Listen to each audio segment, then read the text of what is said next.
Hey, what is up everybody, my name is Rahul and in this video we'll be looking at a challenge called Baby, which is a part of crypto category.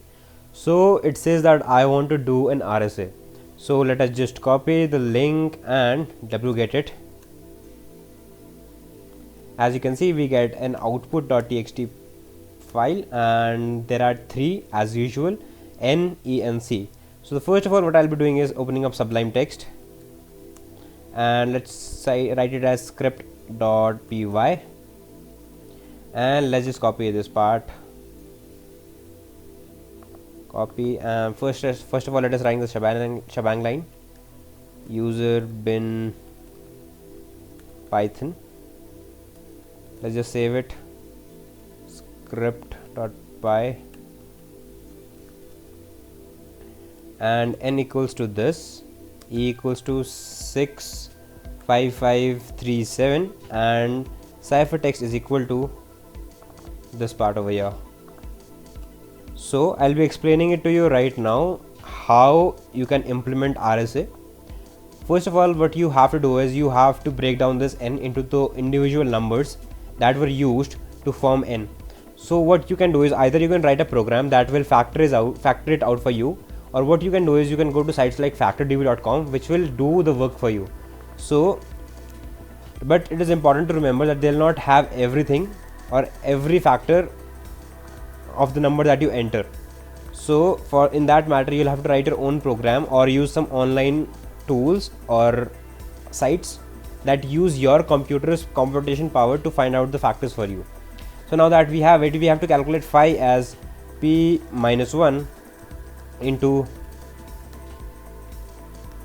q minus 1. Now that we have this, what we have to do is we have to find out d. So first of all let me explain it to you the methodology behind calculating the ciphertext.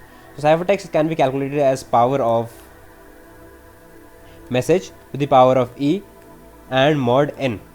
So ciphertext is always calculated as m to the power of e mod n. So all of these three can be equivalently written as this. So this is how the ciphertext came into existence. So this is how ciphertext was calculated. But to calculate the message itself, what you have to do is ciphertext to the power of d mod n. So now what is d over here? So sorry, mod n, and d equals to e to the power of minus 1 mod phi.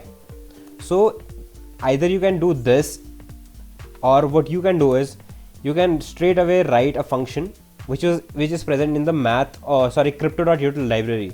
So what I'll be doing is from crypto.util.number import inverse. So this is going to make my work a lot easier. So d is equal to inverse of e phi. So this inverse, this statement right over here is going to be equal to this statement over here. So now that we are done with this, let's calculate message. So message is equal to power of c to the power of d mod n. So this will give us our message itself. So let us remove the spaces. Now all we have to do is just let's print m, but as you can see it prints the number in decimals. So now what we have to do is we have to hexify it. As you can see it has been hexified. So now we have to remove this 0x. So the first two numbers have to be removed. Now that we have the hex, let us calculate let us decode it. But as you will see, it will throw you an error. This will not happen every time, but it does happen to me sometimes. So string object has no attribute decode. So in that case what you can do is you can straight away use import bin ASCII. Let us assign this number to something temp and print bin ASCII dot unhexelify temp. As you can see we get the flag over here. So thank you guys, this is it for the video. I hope you liked it. If you did like the video, please press on the like button and subscribe to my channel. Thank you very much.